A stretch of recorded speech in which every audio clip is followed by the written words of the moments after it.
All right. Thanks for tuning into that last episode because we know you're watching them back to back. And we welcome you to yet another episode of Owning the Goal, the podcast where we dive into how people set, chase, and achieve their goals that matter most to them. I'm your host, Brian McFarland. And today we're talking with someone who truly understands what it means to juggle multiple roles while staying committed to a bigger mission. My guest today is Marisa Mitchell. She's the executive director of HYPOTHEkids in New York City, a nonprofit based up in Harlem. Her organization is focused on helping students K through 12 explore and succeed in STEM fields: science, technology, engineering, and math. Marisa's journey is an inspiring one. She's had to wear many hats. If you can see on the video, I'm wearing one of many hats that she wears. Leader, fundraiser, mentor, and strategist, all to keep her organization moving forward. Today, we'll talk about how she approaches her goals, what she's learned along the way, and ultimately, what she's discovered about herself in the process. And note for our listeners, she does also happen to be my life partner. Marisa, welcome to the show. Thank you for having me, Brian. I'm glad we're finally doing this. We've been talking about it for so long. We have.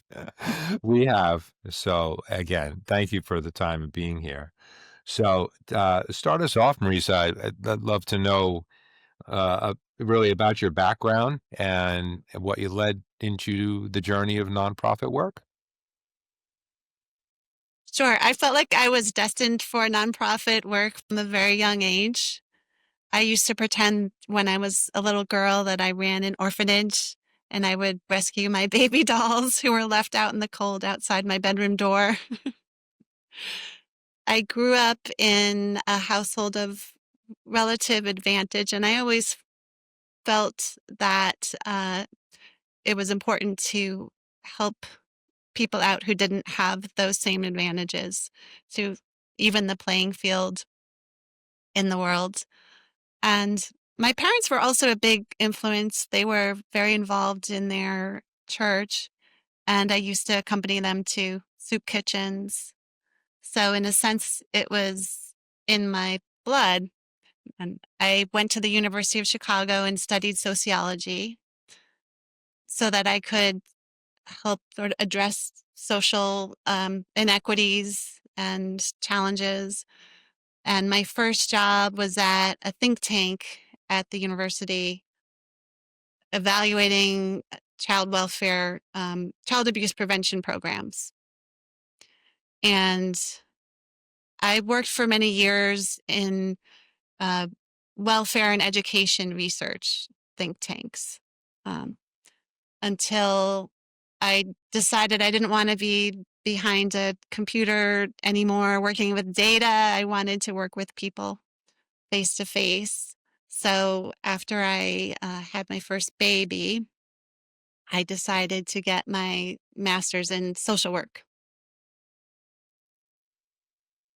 And And I'm sorry, as your dad, who I love dearly, shout out to Tom Mitchell, who's been on the show, one of our most downloaded and viewed episodes. So thanks to him. We're still trying to get your mom, by the way. Um, as he she's more told me, shy. I know she shouldn't be. He told me at a breakfast that you were a born public defender. Yes, they always tell the story where if one of my siblings was being unfair to another, I would defend the victim in the scenario. So yeah, so I got my master's in social work from Adelphi University on Long Island. It took me 6 years because I had three babies while I was getting my master's degree, which was which was challenging. Uh, and I thought I would become a therapist, but then I thought with three children, I don't know if I'll have the emotional energy to be a therapist. So I ended up volunteering at a Holocaust museum, which also had anti-bullying and programs for school children. So I would give museum tours, uh, explaining to the students about the history of the Holocaust, and then I would facilitate workshops that promoted respect for differences. So that Nice. led me to another position at an organization called Tannenbaum. I worked in the education program there, and that was very inclusive. It respected it promoted respect for all religious differences and combated religious hatred. So uh, then uh, I ended up working in tech startups for a while because of it was a family businesses were in the tech industry, and I came across HYPOTHEkids after I separated from my ex and I needed full time role, uh, and this was a great combination of um, my tech startup background and my experience in the biotech industry, my experience running or assisting with running small tech startups, and my love of education and of helping people uh, who come from lower resource backgrounds. So yeah, thank you for sharing that. So as we're laying the groundwork for leading into HYPOTHEkids, which I really want to dive into, um, any key early influence and or mentors that really pop out to you as people who help shape besides your parents? Yes. So HYPOTHEkids is a nonprofit that, as you said, provides K through 12 STEM education. And we have a board, a very committed board of 10 individuals currently. And I've had a couple of wonderful mentors from that board. Um, Jen Barrett, the prior chairperson, she came from a corporate perspective, and she helped me early on to create strategic plans, create budgets, sort of professionalize the organization, and provide that sort of business lens. And that was really, really helpful. And then the role of chair transitioned to Rosalie Ginevro, who ran the Architectural League of New York for, I think, over 40 years. And she provided a different perspective, which was of a nonprofit leader who faced a lot of the challenges I'm currently facing, and uh, provides a lot of empathy because she knows what the challenges of the executive director role, but because she's ahead of me and she went through it, she provides really good guidance. So those were my key mentors as the leader of HYPOTHEkids, as well as my predecessor, Christine Kovich, who co-founded the organization and created a wonderful foundation for me and onboarded me uh, very, very carefully. So Amazing people. without those three, I wouldn't have been as effective. Yeah. And I hear such glowing reports about them all the time and have had the pleasure of meeting several of them. So that's no surprise. So diving into HYPOTHEkids, uh, walk us through kind of sort of a day in the life of what it's like to run a small growing nonprofit like that. Yeah, as you said, when I have to wear many hats, like many executive directors of small nonprofits, I have a small team and I'm not able to delegate certain tasks that in larger organizations a director might be able to delegate. For example, I don't have a development director. I don't have chief marketing officer. So I have to be the one applying for grants have to be the one running fundraisers. I don't have a finance person on staff, so I have to rely on a freelance bookkeeper or bookkeeping service. So the day in the life is a balance, a little bit of budgeting, a little bit of grant writing, a little bit of programming. Uh, there's no typical day, but the key is to balance all those different roles so that you don't get too deep into one at the expense of others. So if I get too deep into programming, then the pipeline of funding stops. So I have to balance my role as a program supervisor with my role as the person responsible for bringing in the money. Yeah. I can see that, and we should buy you a selection of hats as you go through about your day. And I'm the finance person, I'm the salesperson, I'm the leader, I'm the chief complaint officer, right? Because that, rewinds up on your desks. So as you've gotten into this world, what are some of the surprising things that you just never expected that kind of happen? Well, I've just been blown away by the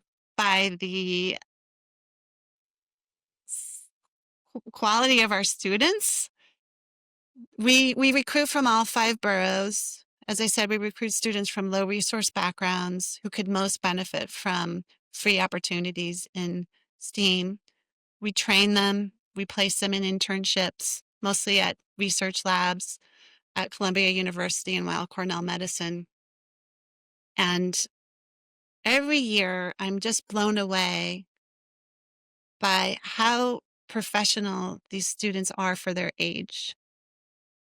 I'm always touched by how appreciative they are of the opportunity, how articulate they are, how enthusiastic they are. So that would, not that I didn't expect it, but that is a really pleasant experience to witness. Positively surprising, right? Now, on the other Um, side, if you want to talk surprises that weren't please. anticipated, unfortunately, cuts to science research have created some constraints and concerns for some of the volunteer scientists we work with. So that would be something we didn't see coming. Uh, I'm really surprised by, in spite of the stresses that some of these scientists are facing, they're still extremely committed to our programming and to giving back. They volunteer their time to take students under their wings and teach them how to run experiments, how to conduct a research project. And this is mostly biomedical engineering research, so it's all for the benefit of humanity. So these scientists inspire me every day, not only because of the work they're doing, but because of their participation in supporting our students, like the future scientists. Yeah. They give me hope. Because if you're a listener, uh, obviously, thank you for your time, but I would encourage you at the end. Marissa's going to tell you how you can get involved, but I have had the opportunity very humbly to get involved with these kids the last couple of years. And oh my goodness, they're just extraordinary people. And it's with great optimism I leave every interaction with, whether it's one of them or 30 of them. So thank you for providing me the opportunity. But I second what you said because they give me such hope, and they're really special people. So that's wonderful. Which And which thank you which for being our most consistent volunteer please, the more I can do, the better. and So that supplier of does, snacks. and supplier of Snack healthy supplier. snacks. That dovetails into share. You worked so hard. Share some rewarding moments. What's really been like. Yeah, I put all this effort in and all this, and it's so frustrating. And you know, what are the things that just make you smile so much? I would have to say it's the final research symposium. We're part of a consortium of nonprofits who do similar work. It's called the New York City Science Research Mentoring Consortium. And this network, shout out to Maria Strongus and Arden File, they put on a research symposium for all the nonprofits, for all the students the nonprofits serve in the consortium. And so they fill the, I don't know if you know the American Museum. Well, you know because you've been there, but I don't know if your listeners know. In the American Museum of Natural History, there's a room with a big whale, and that room is just filled with students who have completed college level internships in science research and have convened to present their research posters to the public. And that is so rewarding because it's the culmination of all their hard work and seeing them very proud and seeing the crowds that come to support them. It's very rewarding. Yeah. And well, I guess I tripping on myself, but not when I say this is I've been to the last two sessions. One of my favorite rooms in New York City is the whale room, and watching the parents, especially of the winners, just with these adoring looks at their children who have accomplished so much and who are so deserving, to see that interaction, it's priceless, priceless every year. So I just get a little snippet of the rewards that you deserve so much for making that happen. So thank you for doing that. Um, on that note, what is I'm curious, what's one goal that really looked impossible at first, but you managed to pull off?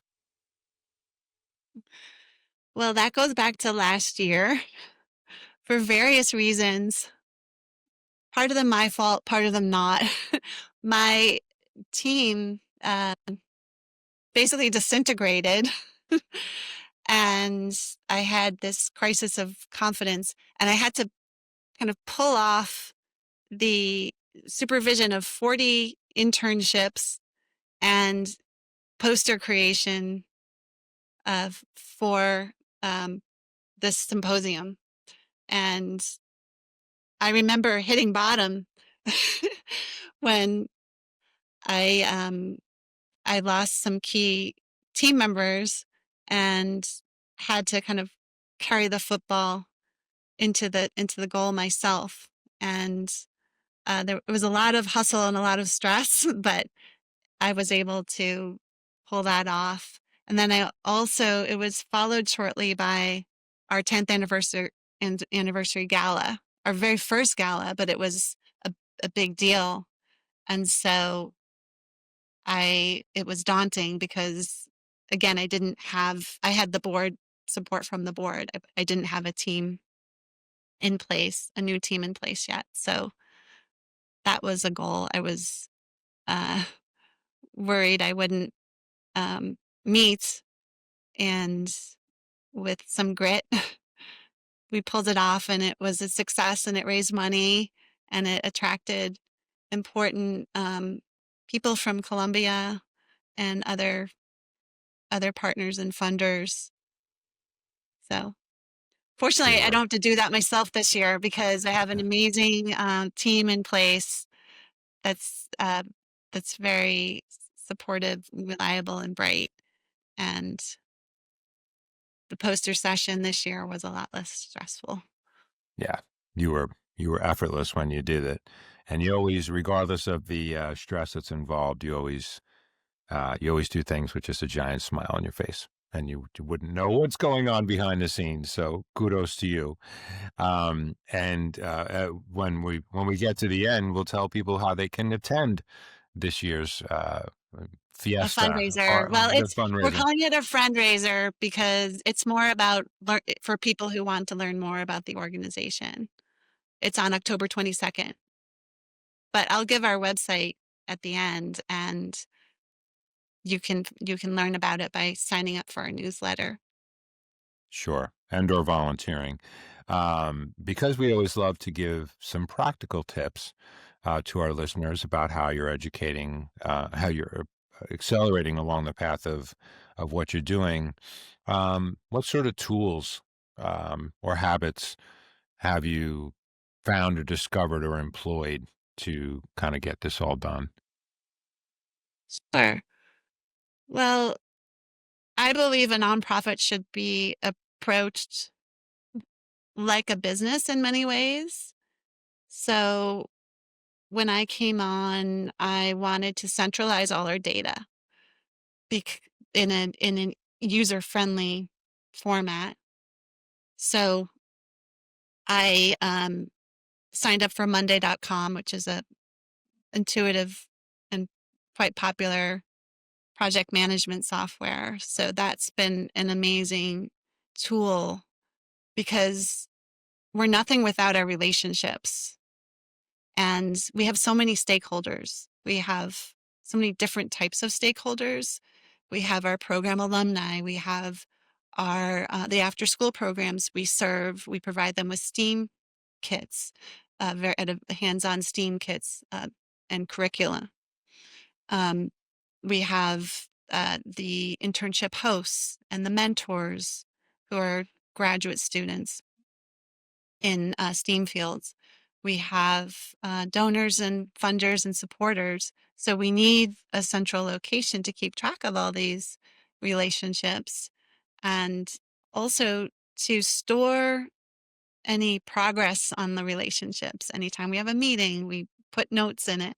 So that's been key. And the other tool that's been indispensable for us is Upwork, which is a site for hiring freelancers.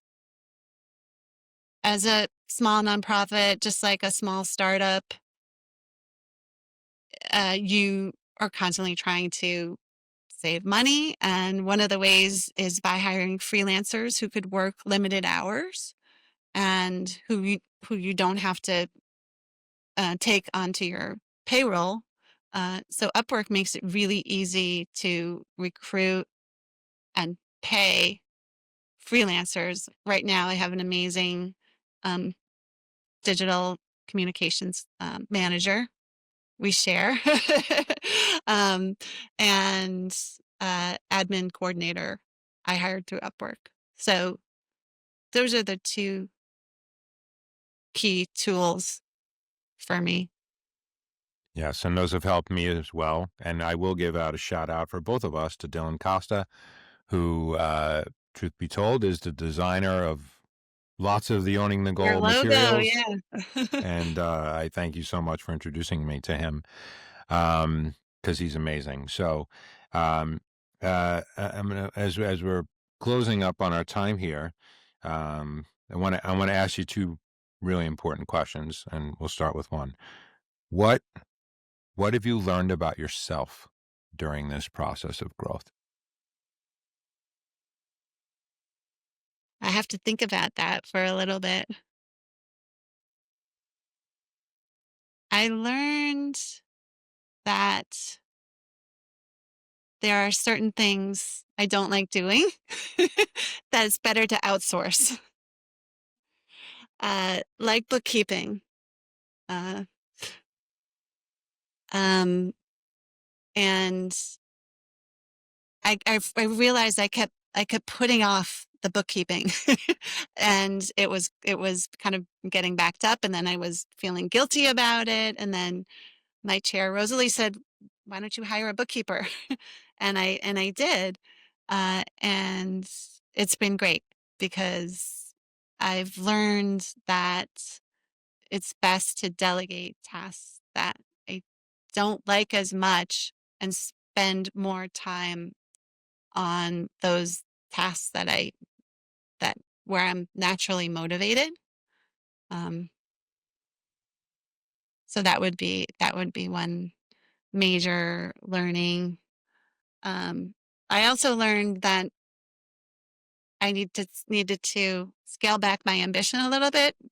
I think when one takes on a new role, you think, "Oh, I'm gonna bring all this change," and then I had some early successes, and I thought, "Oh, I was just gonna continue on that upward trajectory." But no, just like just like a business in the nonprofit world, there are ups and downs, and I learned that I have to be a little bit more realistic in my approach and not thinking that one person can um,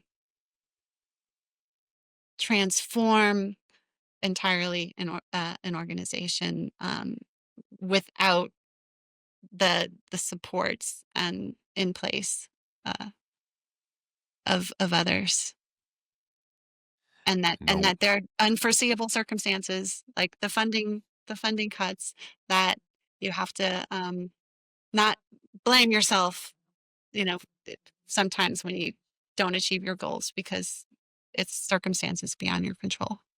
yeah, yeah. Well, really well said. And the last subject I'll touch on because it's so near and dear to my heart. And yes, this is a show about you, but I'm kicking in because this does relate to you. Sales. When we met, you had a very different view of salespeople, and then I'll let you speak. The tagline of this show is "Success in sales is success in life." So, and your dad is one of the best salesmen I've ever met in my life, and it's in your blood. So, talk to me about that sales aspect as we wind down our time here. Yes, since my dad was a salesperson and I love my dad and he doesn't fit the stereotypical salesperson um, mold. I didn't have necessarily negative connotations about salespeople. I just didn't think I was good at it. I didn't think I was a salesperson. And when I met you, Brian, I started watching some of the things you did, like writing handwritten notes to current and potential clients and finding something about them that was personal to connect with them about so that you're memorable. Those were learnings that I was able to translate to my relationships with funders. And then I realized I am a salesperson. I have to be a salesperson. Anyone running a nonprofit has to be a salesperson. And where I might have wanted to separate money from the mission, now I realize money is essential to the mission.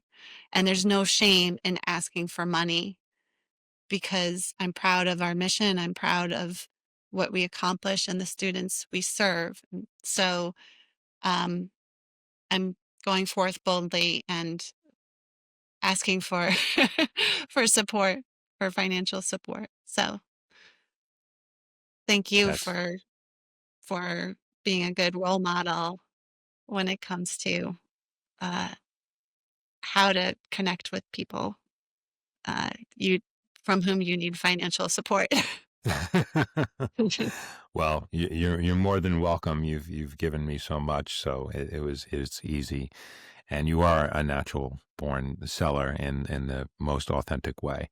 So, tell our on that subject of selling. You take the mic and tell people how they can get involved with HYPOTHEkids, where to find you. You Sure. So mentioned just go to probably. hypothekids.org. And it's spelled like hypothesis. It's HYPOTHEkids.org, but it will also be in the show notes. And you can donate there. You can sign up for our newsletter to learn about our fundraiser on October 22nd. It's going to be at West End Labs in Midtown Manhattan. So anyone is welcome, and you'll hear about the impact we have on our students. That's great. And yes, any listener who also has a specialized area and they want to really share of themselves, which is the best reward you get back is sharing. I know you've had a email specialist come on. I've been fortunate enough to come on and teach a business of life course. So there's so many people that can share and volunteer themselves, and the rewards are so bountiful to just to get with these students. So get in touch with Marisa. As you said, we'll put those notes in the show. So Marisa, I want to thank you for sharing your story, your insights, and your journey with us. I think what stands out here is how pursuing big goals isn't just about strategy or hustle. It's also about resilience, learning, and staying true to yourself, which I know you do each and every day. I try. Thank you for having me on the show. You succeed. You succeed. Well, thank you for sharing with our listeners. Listeners, thank you so much for your time, the most valuable resource you could possibly have. And we each only have 24 hours in a day, and you just gave us about 32 minutes of your time. So thanks for staying on to the end. And the value equation is we hope we gave something back to you, because that's what owning the goal is all about. So this has been Owning the Goal. Brian McFarland here, reminding you that chasing a goal is as much about the person you become as it is about the milestones you achieve. Until next time, keep striving, keep growing, and keep owning your goals.